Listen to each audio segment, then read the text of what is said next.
Sponsored by the Big 98, Nashville's #1 for new country and the home of the Bobby Bones Show. On the road to Jubilee, take me back in time before I left for Tennessee, living on memories. On the road to Jubilee, I keep a picture in my mind, and I'm counting down the days till they set me free, yeah, till I'm walking down the road to Jubilee. Welcome to the Rocket Review. I'm thrilled to finally get on the man that isn't touring all the time, David Starr. You know, you're always on the road. I love being on the road. Well, you know, also, I love your new album, Beauty and Ruin. Thank you. And you're getting a lot of buzz about this, particularly in UK and Europe. I think you're like top on the charts, right? Well, we're on the UK 40 top 40 hot disc chart over there, and right now we've got 2 songs on that chart. Which are the 2 singles you released from this new album. Yeah, so I'm kind of stoked about that. And you have a 3rd one releasing right now. You know, Beauty and Ruin, what a great album. And listening to it, you know, and hearing your other work in the past, David, it's like it's got a lot of depth to it. I love the photography on the front of the cover too. But you know, also knowing that the inspiration that you drew from was your grandfather's book, which is also going back into print. Right. He wrote books when I was a kid, and to be honest with you, I never read them because I was busy being a kid.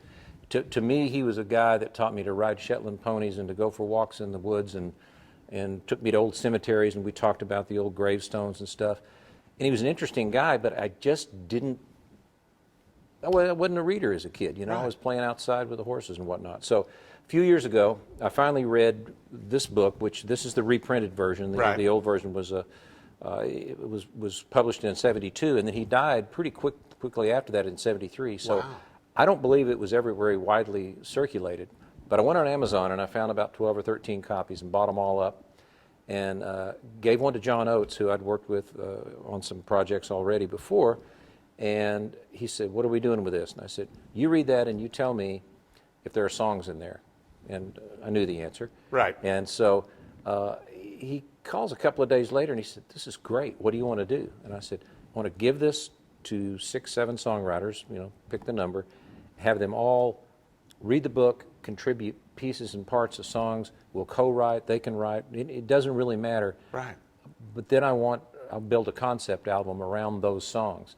So we're not retelling the story so much as taking it and going, okay, I love this, like that piece I just opened with. Mm-hmm. John Oates and Jim Lauderdale and myself wrote that song. Wow. John immediately seized on the fact that there was a town called Jubilee in there. He said, "That's mine, I get that." He said, "I like that name, it's very musical sounding, you know." Mm-hmm. So he grabbed that, and we used that and some other stuff in the book. So it's not so much a retelling, it's just inspired by. And it's the collaborative process that's occurred, for everything from writing the songs to recording the songs to getting someone here in Nashville to help me reformat the book and reprint it. I mean, it's very much a project that I don't know if you could do anywhere else.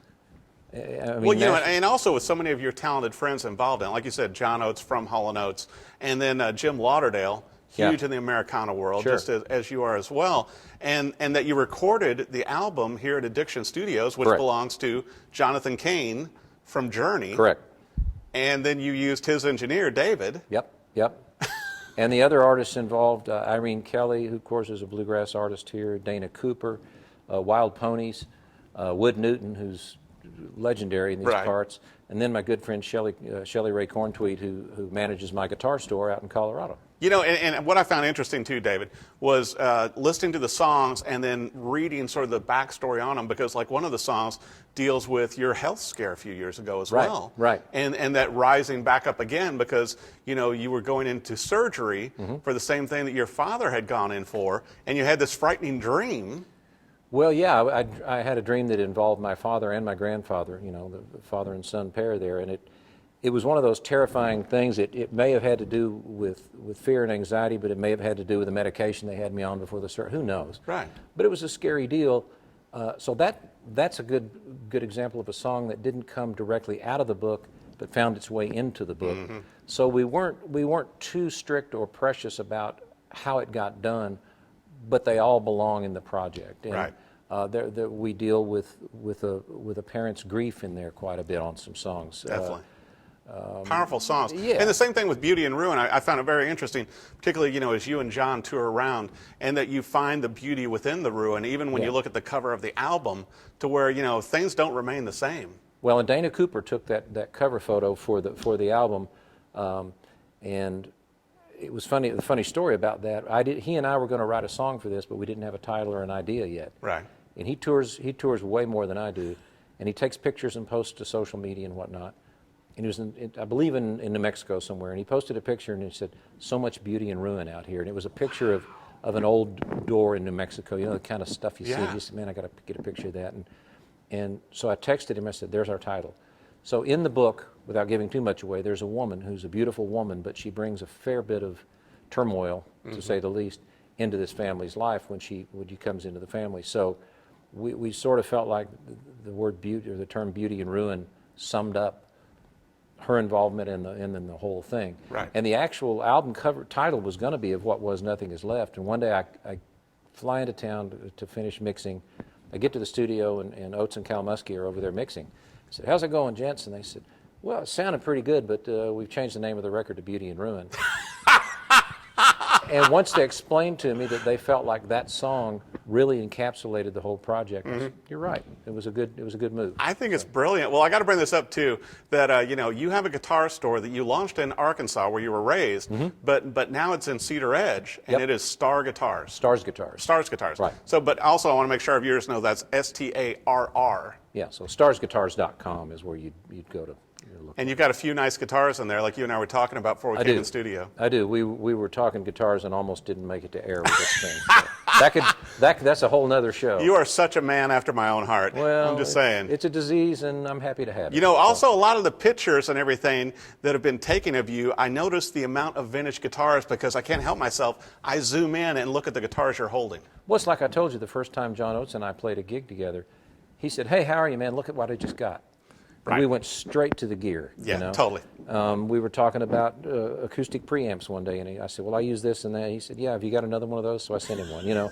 So it's a bond that all of us share. I think it's so awesome that you have your own guitar shop. I want to bring this up also to where prepping for the show, and you're such a prolific songwriter.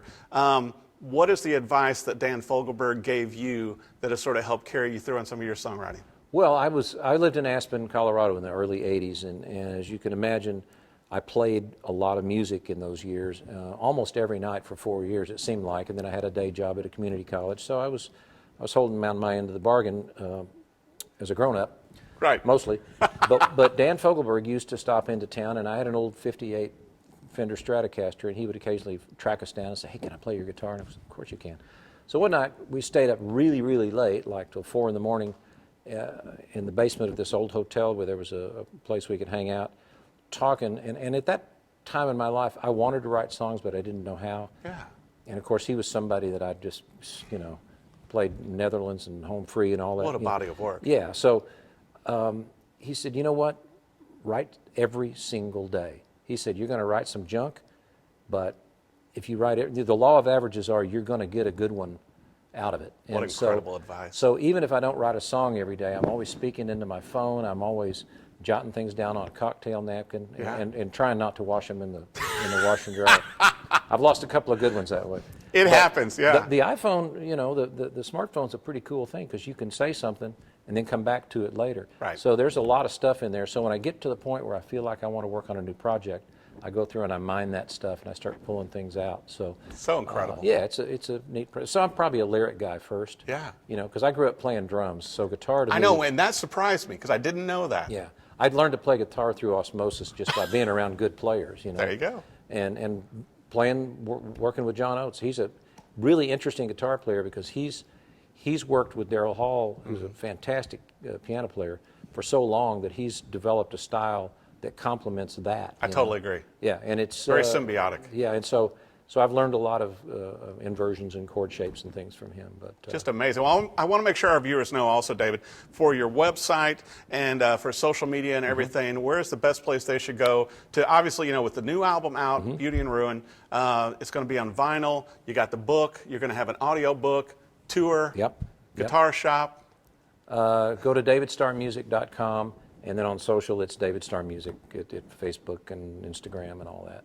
So I'll tell you what, Beauty and Ruin, listening to the album, very hard for me to pick out a favorite song out of there. I think your voice is so strong. The production is incredible. You can hear fingers on guitars, which I like. Yeah. And it's just such a well-produced album. And I had good help. Yeah, I think, and a few incredible players, and John said, "Can I pick the band?" And I said, "Yeah." I love the video too, where you and John are talking about the whole thing. It's like going, John said he brought in the best.